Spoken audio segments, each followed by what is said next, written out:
where you're going to learn everything from A to Z, mastering meeting basics. So you learn everything from opening to closing and everything in between.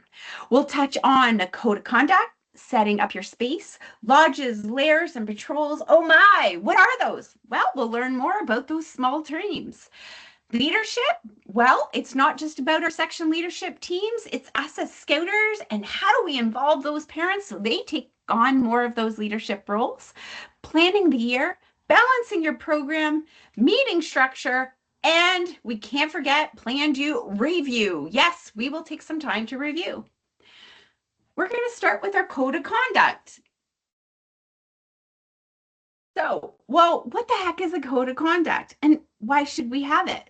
Well, it's a way to agree on how to communicate, to treat each other, and so much more. It's for youth, it's for scouters, for group, and we can't forget about our parents. So we need to develop a code of conduct. What are our expectations from each other and our patrols? How should we behave? What to do and what not to do? So it sets out rules, expectation, and rights for all youth in the section and our scouters as well. It should be developed with the youth so that everyone agrees on what the rules are. We want to keep it positive. So I will instead of I won't. So for example, I will be nice instead of I won't be nice. It protects the safety and well-being, the physical and emotional of everyone, and it also needs to be age appropriate. And it should be regularly reviewed and updated as needed. We should also take some time, show our parents what we've developed with the youth, setting those expectations, and ask our parents to sign off. So this is a great example of colony. So be nice, we'll listen, we'll be kind, we'll be helpful, be safe. Don't talk when scouters are talking, be prepared, and most importantly, have fun. So this is a great example of how we want to treat each other and how we want to communicate. And like I said, so much more. So have fun, our number one rule. From there, we're going to learn more about setting up for success in our space. Sophia, can you tell us a bit about that? Absolutely. Thank you, Consuela. So, as some of you may have seen in your own sections, in today's scouting, we are seeing a larger number of youth with exceptionalities. In general, there are 5 to 9% of youth within Canada that are diagnosed with ADHD. 2% of youth are diagnosed with ASD, and 20% of youth are reported to struggle with their mental health. This has increased since 2021. 1 in 3 children have experienced adverse childhood experiences.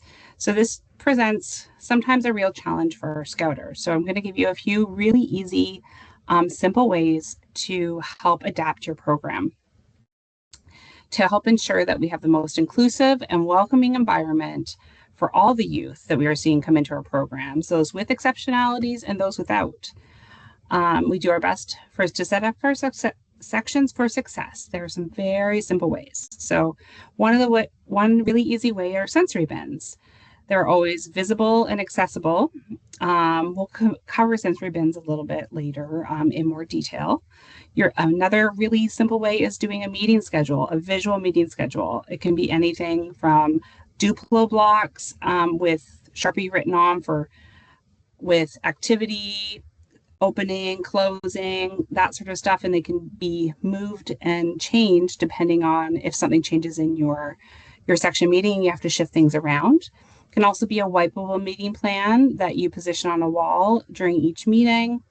Consider having one of your youth being in charge of posting the meeting plan, especially those that maybe just need a little extra responsibility to help keep them engaged. Another really wonderful way to do it that's very simple is having visual timers. This can be on your phone. It can be a visual timer. You can get them at the dollar store. You can order them on Amazon. It helps you understand when things are going to happen and how much time is left in an activity to help with those transitions.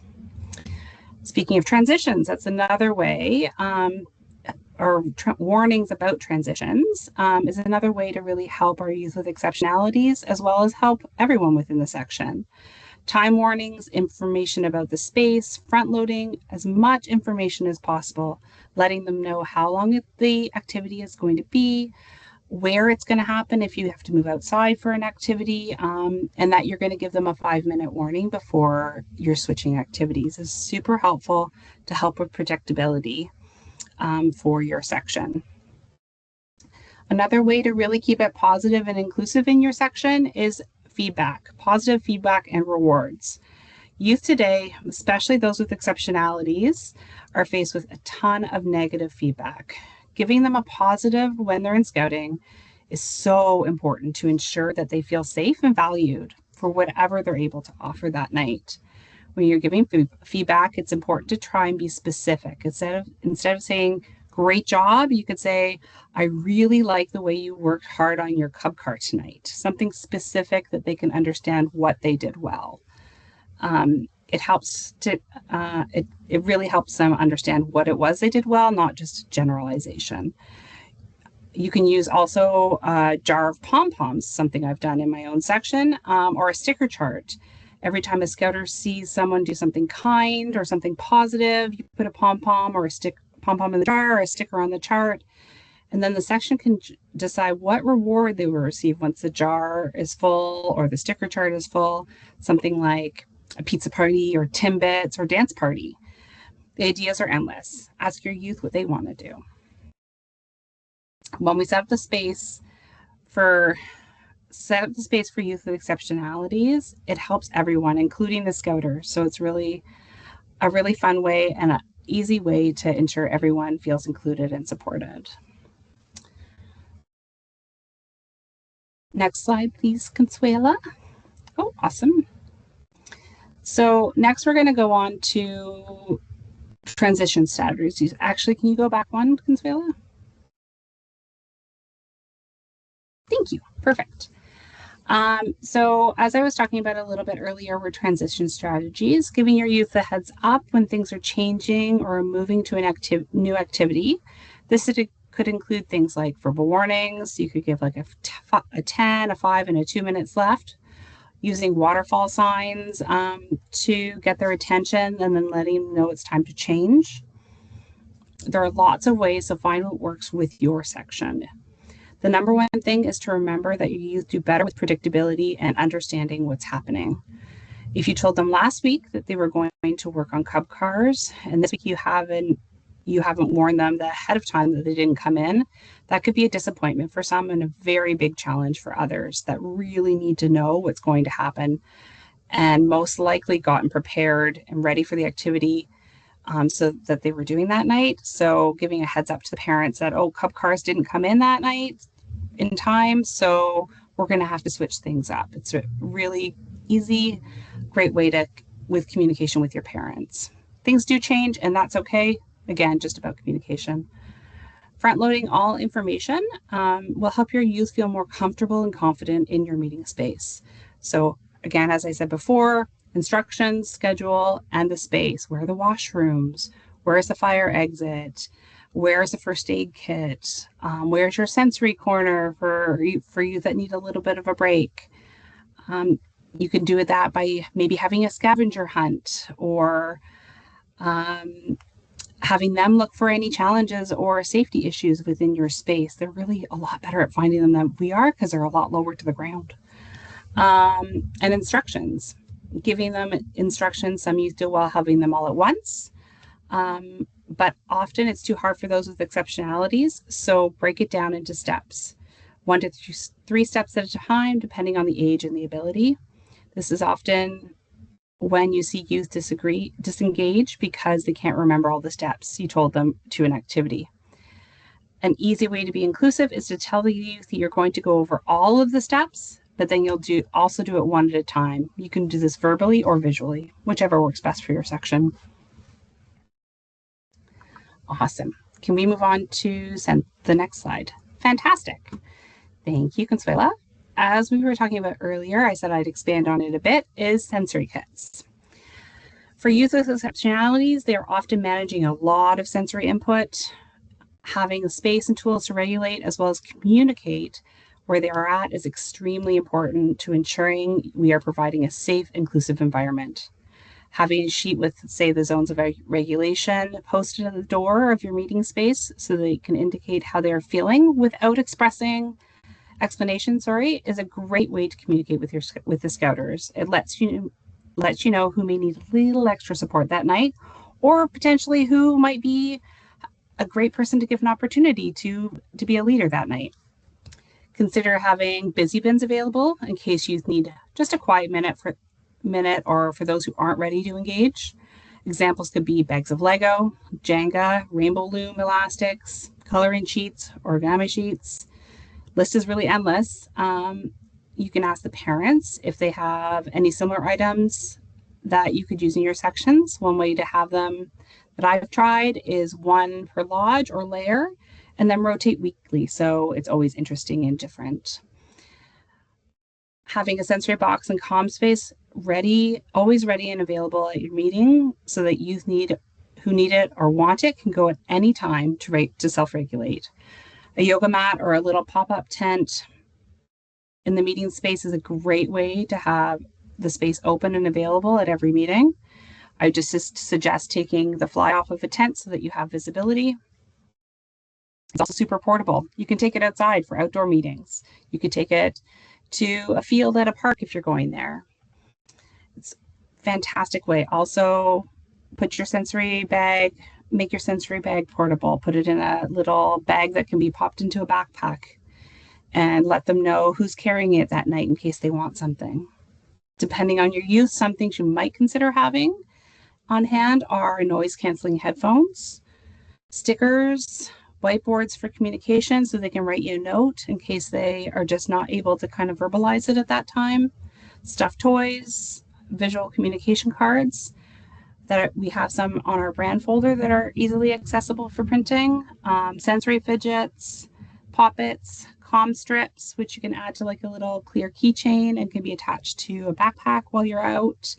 There are lots of items available at the dollar store. I just recommend looking for ones that are quiet, easy to clean, and not messy. There's more information about our sensory boxes on Scouts Canada brand folder as well, so feel free to go there and look under the sensory toolkit. It'll have the zones of regulations printed, as well as an example of a meeting chart and some other tips and tricks. Now we're going to move on to amazing lodges and layers. So lodges and layers are part of our patrol system. The patrol system is a fundamental method used in Scouts where small, youth-like groups of 6 to 8 members work together to develop skills, share responsibilities, and take on leadership roles while both fostering teamwork and building self-reliance. Each patrol has a leader that is elected from within that is responsible for the group's activities and success, thereby creating a system of youth leadership that builds character, democracy, and a sense of responsibility. So you may ask yourself, how do we handle it if there are not a lot of youth that are missing from our meeting or event? We should always be in communication with our Scouter team and have a plan on hand before any gathering of Scouts. Solutions could be mixing up the patrols for a night so each group has the same numbers, or simply keeping the group as is. Just ensure your Scouters know what the plan is. Next slide, please.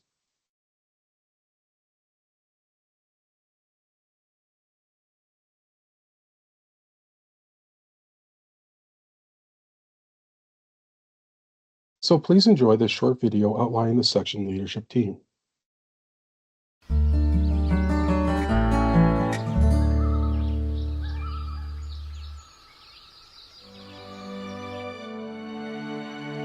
On the Canadian Path, every section has a collection of elite youth who stand up as heroes.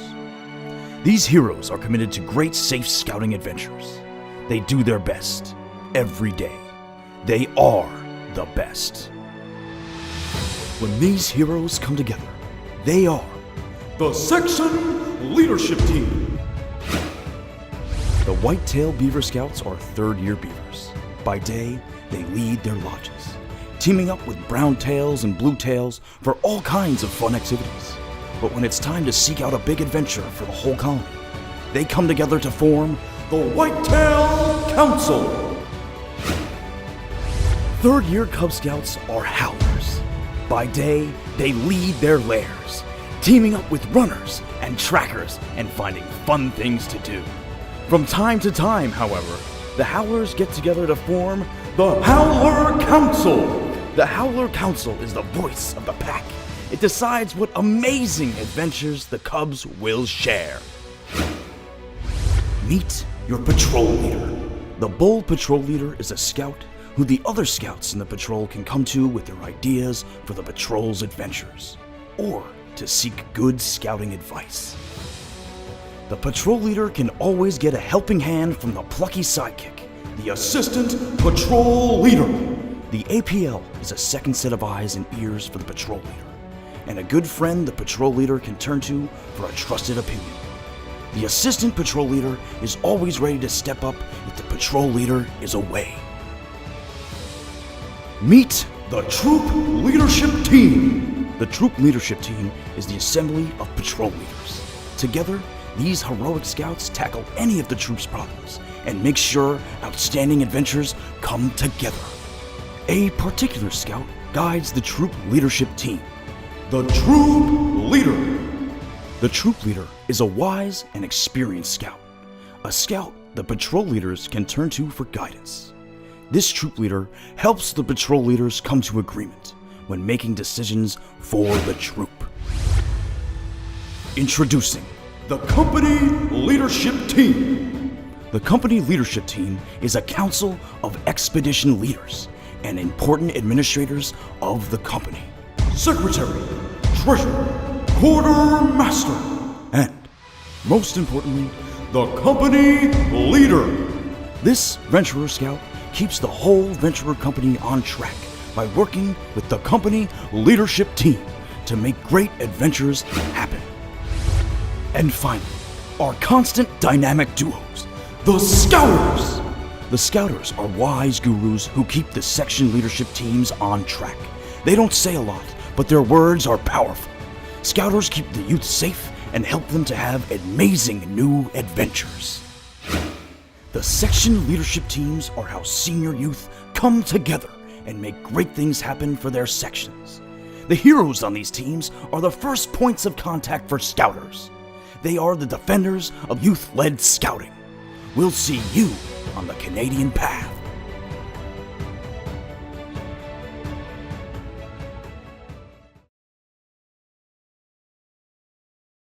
So what are the Whitetail and Howler Councils? This is the group made up of third-year beavers or cubs, ages 7 or 10, depending on the section. It offers a wonderful opportunity for the section's older youth to feel engaged and develop their leadership skills. Often we see older youth of the sections who have already learned the basics become disengaged and can start distracting the younger youth. Being part of the council give these older youth objectives and leadership responsibilities to keep them engaged and excited about teaching and leading other youth. The Whitetail Howler Council meetings can happen during your traditional meeting time or any other time. For example, via a virtual call with 2 Scouters present, or in person before or after the regular meeting time. Do what works best for your section with what time you have available. Councils are also a place where spirit of youth-led can come alive. Youth have so many wonderful ideas, and when they work together to accomplish their ideas, it becomes magical. Next slide, please. And now let's enjoy a short video on what youth-led means.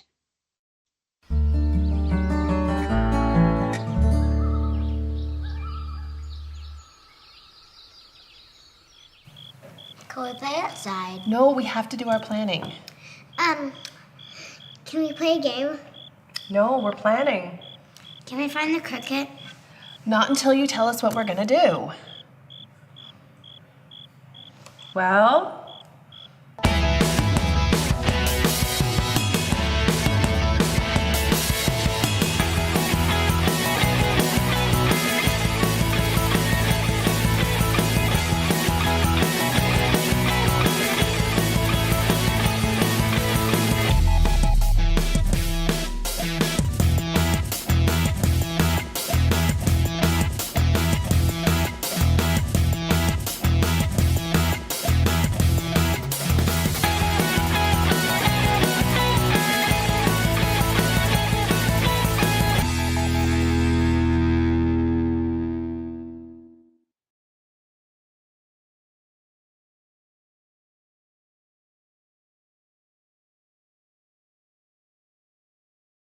All right. So, as you heard on that video, the youth have ideas, but as Scouters, are we listening? Well, we can gather ideas in so many different ways from our youth, and it doesn't have to take a whole meeting. So this slide is an example of a gathering game that you can do with your youth. As a Scouter, you can start the process, or you can ask the youth, write or draw something on newsprint or a piece of paper and let their imaginations run wild. So you can see on this particular example that we had everything from a spaceship, the sun, the penguins, to a tent, to our mateys. We have pirates, and we even have a shark. And what the heck is that little happy face? Well, these are questions we would dive in and ask our youth. What is this happy face? Tell me a bit more. Hey, kites? Who wrote this? Who did this? We'd love to more. Oh, you want to make a kite? Oh my gosh, that's amazing. And then we could go to the park. So our idea gathering can look like different ways we can collect these ideas. We can do this by doing paper airplanes, somebody writing an idea down on a piece of paper and flying that piece of paper over to other patrol, and they can write on it as well. Asking them questions. Where do you want to go? What's your bucket list item? Tell me about your favorite sport. Or what is it you want to learn more about? Oh, you love whales? You love sharks? Well, let's learn more about that. So the answer is always yes and more. Remember, we're not school, so anything and everything, it's always a yes and. So it's a great activity to do in lodges, but you can also do in that gathering. So as youth come in, they're putting something down on this piece of paper and off they go. It can be used for meal planning. For example, what's your favorite breakfast? What do you love for lunch? What's your favorite snack? And here's a picture of camp. This is where we're going, and this is what camp looks like. What are the types of things that you would like to do while we're visiting camp? All this is done in short but sweet ways. We never, our youth don't know what they don't know. So we shouldn't be asking them what they want to do because they might not know what the possibilities are. So it always starts with, yes, we can do that. We can go to the moon. Now, we might not go to the moon, but we sure as heck can learn about the moon. We can learn about the stars around the moon. So maybe we're going to visit somebody, a subject matter expert who knows some great stories about the stars and the moon, or we are using our telescopes at a night hike. There are so many great and wonderful things. Eating moon cheese, why not? The adventure, it's the adventures that drive the skills, not the skills that drive the adventure. So this is one of my favorite examples. A youth said to me, hey, Whiskers, I want to go to the Antarctic. Well, game on. We can do that. Absolutely. It takes a little bit planning, but hey, we're going to the Arctic. What are the things we need to think about if we're going to journey to the Antarctic? Well, we might need something warm to keep us warm. We definitely need to take a backpack with us. And what's at Antarctica? Well, we might learn more about the animals and the fish that live there.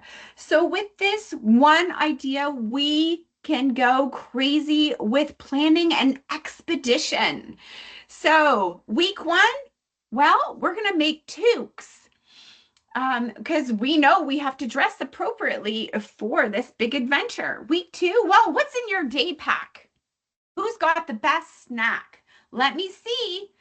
Who's got their water bottle? All that good stuff. So our youth learn to pack their day pack. What's in it? What do they need? And let's not forget the first aid kit. On week 3, well, we're going to take our hat that we've made. We've got our backpack. We've learned to pack what's in it. Week 3, we're headed off and we're going to go for a hike, and we're going to learn more about our own surroundings and do a wildlife, plant, tree identification. Now, this is a great time to hand them those phones. iSeek is a great app. They take a picture and it helps identify it. And they also get to learn a little bit more about that species, whether it's plant, trees, or animals. Week 4, we come back to our meeting space and we're going to learn more fun facts. The great thing about this is you have someone in your patrol who knows everything there is to know about turtles. And they're going to tell us all about it. It is so amazing to see our youth come alive with their knowledge and help and teach us something that we didn't know. We're also going to take some time and we're going to make our expedition flag. The following week is going to be the epic adventure where we take all of this and we mush it all together.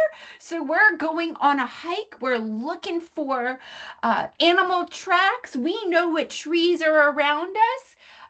And we're nice and cozy and warm, and we're stopping for a big snack because we're having a celebration.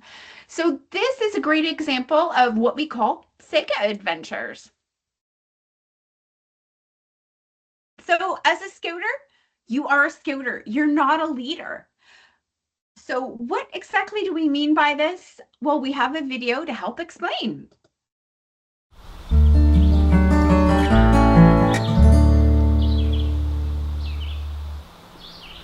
A scouter always has an important role to play, but knowing that role can be a challenge. How can a scouter know what to do in any given situation? A good first step is to keep in mind the title Scouter, not Leader. Remember, the Canadian Path is a youth-led program, and it's the Scouter's job to support youth leadership. This means being a coach, being a mentor, and a lot of the time, just being quiet. For any scenario, there's a right way and a wrong way to be a Scouter. Let's consider some pretty typical examples. Okay, so this fall we've got something for each of the program areas. Between hiking, survival camping, hosting the cubs at a campfire, drafting a code of conduct, and doing a food drive, building a website, I think we're striking a pretty good balance. Yep, I think we're pretty much done. Yeah. Woo! A food drive. That's going to be a lot of work. There's promotion, getting enough parents out to drive, the 2 scouter rule, and what if it's another rainy day like the one a couple of years ago? You think we're up to it? I've got the manager of a food bank and the city councilor. Maybe they could help us make it happen. I don't know, maybe.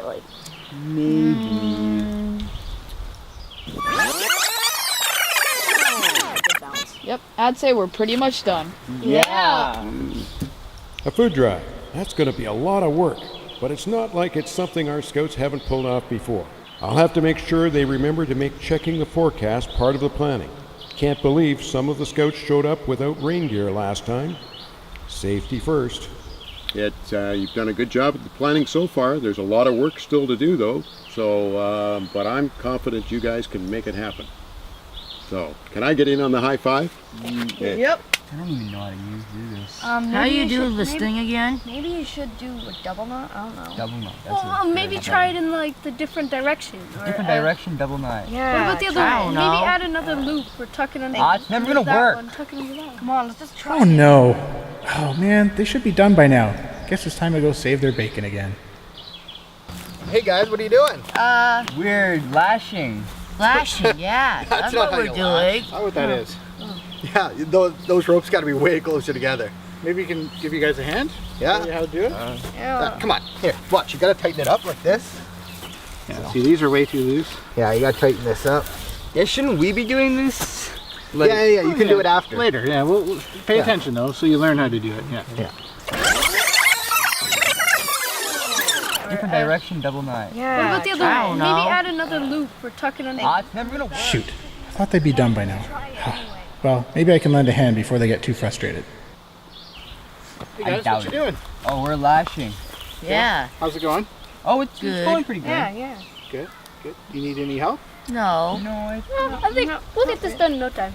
No questions? I think we're almost done. All right, great. Just make sure you get it all nice and tight, and don't forget to do the frapping too. Frapping, yeah. Wrapping, yeah. That's what we do. Yeah, Cool. See you guys. later. Yeah, Evan. Frapping, of course. You're not playing with it. Whoa, Daniel, what are you doing? Come on. This is burning. We're all hungry. We've all got to eat this food. So come here.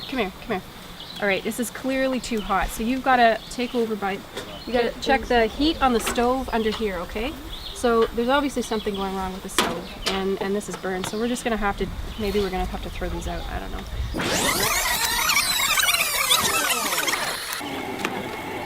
You're not playing with that. Look. Oh, hey Daniel, how's it going? Good. Good. It's making some grilled cheese for lunch. For everyone. Very nice. They're looking pretty crispy. That's the way I have them at home. Do you? Okay. Okay. Looks good. Maybe we'll get some ketchup. Thank you. Okay.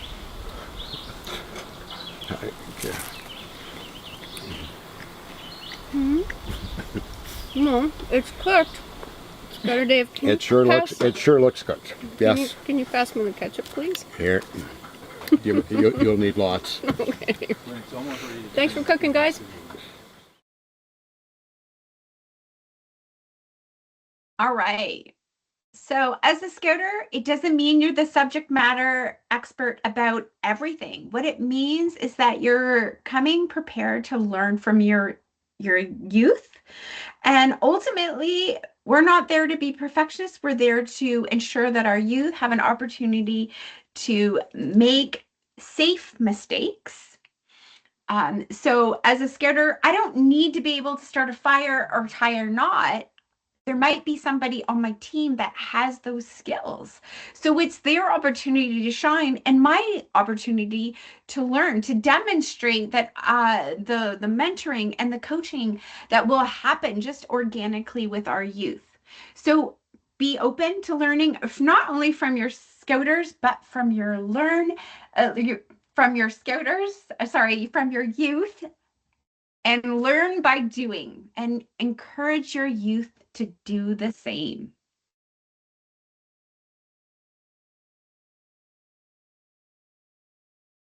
Jen's going to tell us all about program cycles.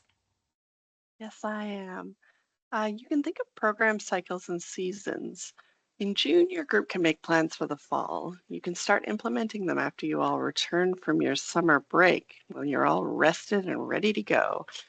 Then you'll have time during the fall to plan for winter. Don't forget to review at the end of each cycle to see what worked and what maybe didn't.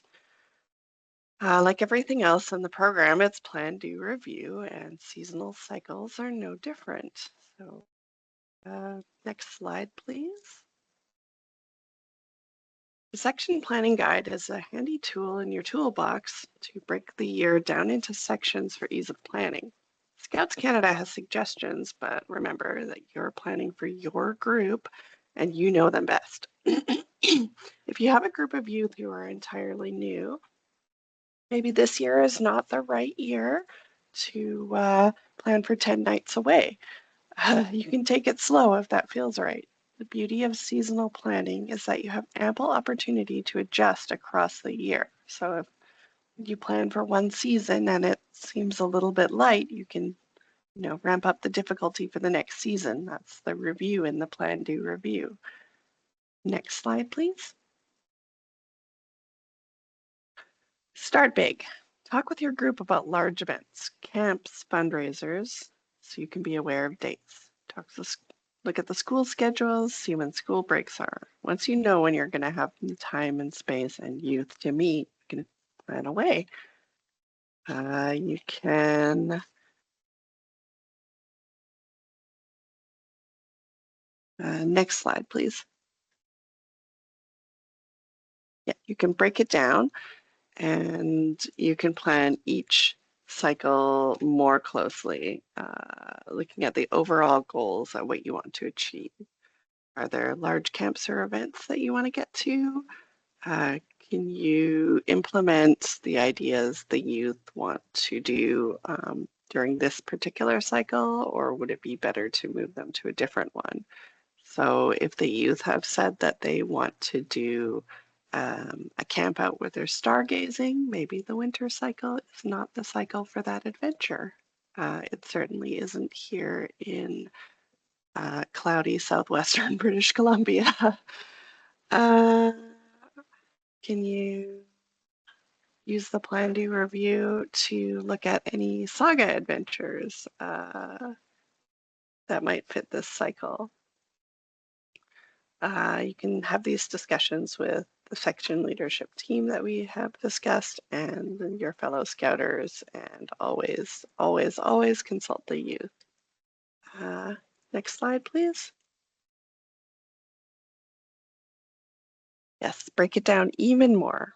Have the youth leadership team help plan the month.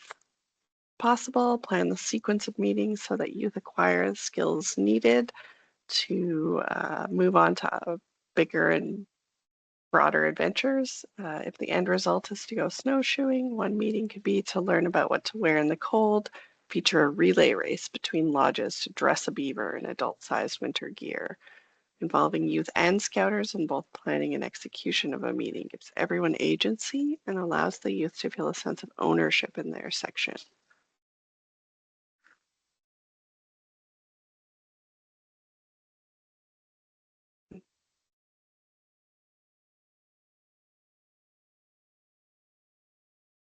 So balancing your program. So let's start off with personal achievement badges. These are optional badges that allow youth to explore their personal interests beyond the regular program. They are designed to encourage personal goal setting, skill development, initiative, and independence.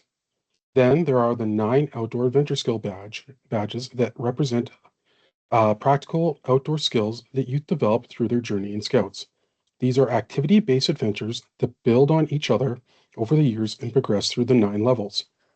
The 9 skills are aquatics, camping, emergency, paddling, sailing, scoutcraft, trail, vertical, and winter. The stages are not aligned to any particular section. While Beaver Scouts would naturally begin at stage 1 and move through the stages during their time in scouting, a new venture scout with no scouting experience would also be expected to start at stage 1 and move up. Then there are the pond and jungle maps, which are based on Kipling's The Jungle Book. The maps are visual storytelling tools used to represent personal progression, reinforce belonging, support the Canadian Path approach, and connect activities to the scouting theme.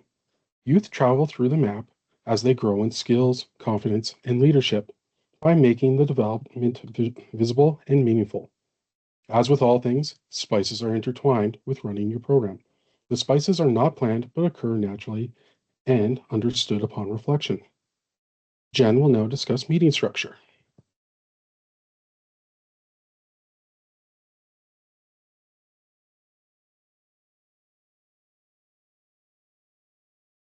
Meeting structure simply means how a meeting is organized and the flow of activities. As we all know, with small people, free time is a bad idea, so it's important to be intentional when planning a meeting. Does your section need to stretch, run, wriggle, dance? You're the expert in how to keep them focused. Next slide, please. As previously discussed by my colleague Sophia, knowing the order and timing events can be incredibly helpful to many youth. It's helpful to Scouters too. If the style of meetings stays more or less the same, the youth become much more apt to follow the schedule. Human brains love patterns and children crave consistency. In my home group, I have 2 Scouters run the opening and then some Cub helpers lead the Beavers through a warm-up game. From there, we split into lodges. Half do one activity, half do the other. When it's time to swap, the Cubs leave the entire colony in a wide game, and then the lodges swap activities. After that, we gather for the end of meeting news and business and hold our closing ceremony.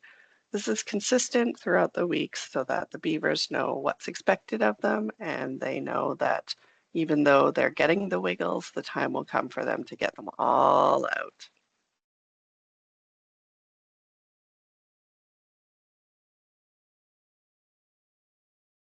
Awesome. Now we're going to talk a little bit about setting our expectations. Generally, children develop at very different stages at very different ages. This guide that you see here on the screen, as well as can be found on the website, scouts.ca, can help you identify what's typically appropriate for each age group. To ensure your expectations are in line with what is typically expected with those that you're working with.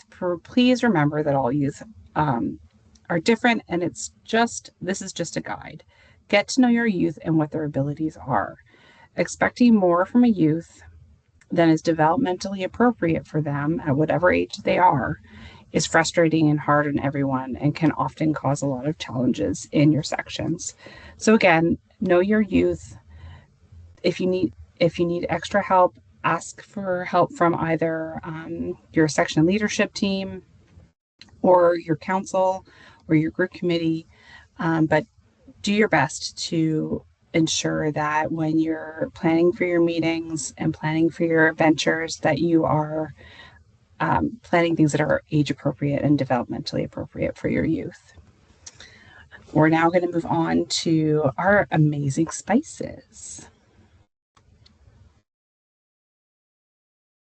Much like the ones in your kitchen, the spices we have add flavor to our program.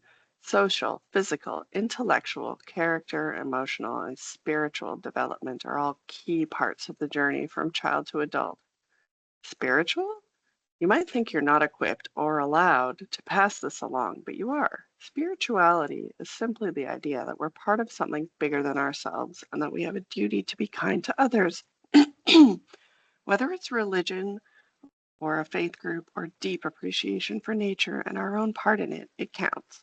You'd be hard-pressed to undertake an adventure that did not cover at least half of these spices. They're so easy to check off as they're a natural byproduct of the program. Don't believe me? Try tally them for yourself on your next program cycle.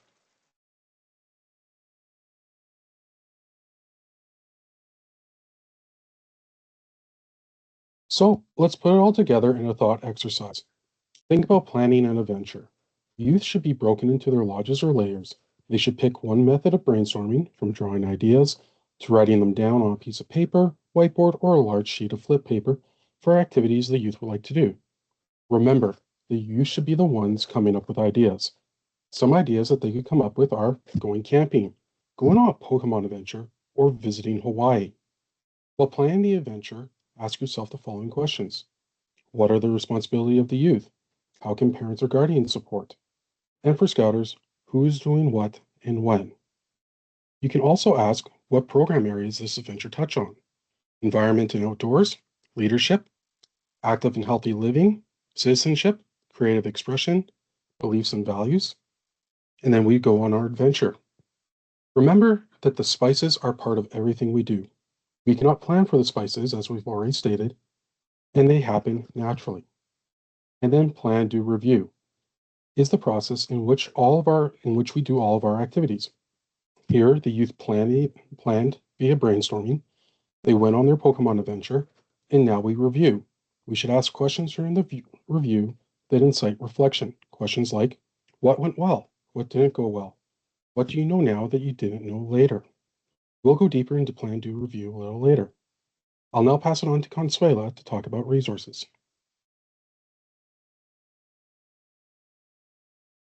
All right, there's so many resources available to our volunteers. If you go to scouts.ca and click on the resource tab, you'll then see all of the many resources available to you. For example, whatever section you are with, so colony, pack, troop, company, or rovers, you can in fact find all of the resources that are applicable to you on that page. So for example, you'll be able to find that year of planning, the activity finder, more information about outdoor adventure skills, Scouts for Sustainability, and personal achievement badges, and oh so very many more. So I want to talk just a brief moment about our phones. Yes, in fact, it is a resource. So we as Scouters are wise in our resources, and this is something we teach our youth. Our phone is just not something to play with. It's not something just to answer our emails or check our social media. As a Scouter, it's a tool. So some of my favorite apps are my Knot app. I never have to know or try to remember how to tie a knot. I don't use them every day, but I have an app. And my youth actually can use the app so much effectively than I can. So within seconds, they've learned how to tie their reef knot quicker than I have taken out my rope and I'm ready to tie now.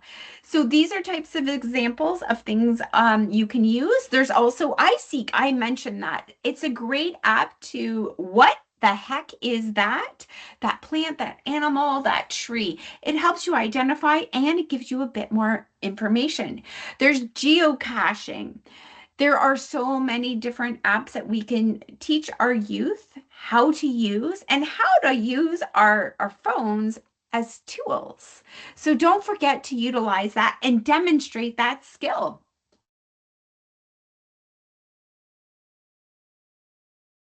So how can we learn, Drew? Yeah, so learning your way. The Scouter Development Map, or the Scouter Development Model, acknowledges that as Scouters, we learn in more ways than one. It also acknowledges the skills and competencies we already have. You may already know how to set up a tent, build a fire, or tie knots, but maybe you have never completed an emergency response plan, or planned for hazards, or locations of hazards, or risk mitigation. As mentioned, there are resources to assist on learning new skills and brushing up on old ones. The new David Hustis Learning Center, found on My Scouts, has e-learning modules and presentations covering a wide array of topics. But that's not all. There's the Scouts Canada YouTube channel, skills weekends put on by your local councils, or the annual ScouterCon weekend. I'll now hand it over to Jen to give more information on the Scouter Development Map. The Scouter Development Map is a very handy tool to guide you along on your continued learning. No one expects you to become Super Scouter overnight. If you like to challenge yourself and have a desire to learn these skills, you'll be able to find someone who can teach you at least one of them. I got my Wood Badge too with the Scouter Development Map, a long-suffering mentor, and 2 years of hard work. You can track your progress by filling one out as you plan your program cycle. You'll be surprised at how much you learn just by being involved in program delivery.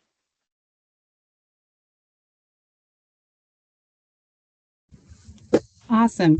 Now, as with any activity that we do in Scouting, it starts with plan, then do, and then review. So we're going to talk about that now. As Drew was saying earlier, all youth plan, help with the planning process, I should say, brainstorming, making suggestions, providing input for the program areas, and with guidance from their Scouters, youth get to help choose the activities that they're going to work on. Then we do the fun part. What are we going to do? What activities that the youth got involved in? Maybe it's a camp, maybe it's a hike, maybe it's going to that moon. Who knows? And then after is your review part. At the end of the activity or the next Scouting meeting, depending on timing, youth and Scouters will take the time to talk about their experience. It's a super important part of the process for all Scouting activities. It helps us shape our next adventure. What went well? What didn't go well? What do you know that you didn't know before? And how could we change what we did for the next adventure?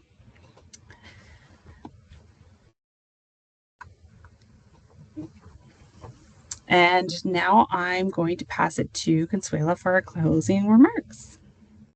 All right.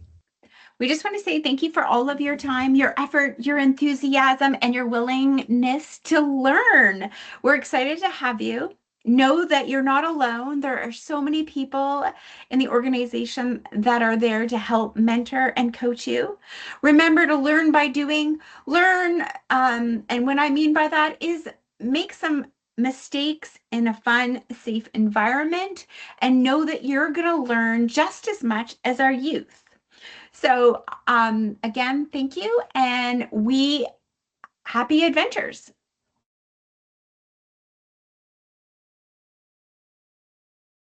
Okay.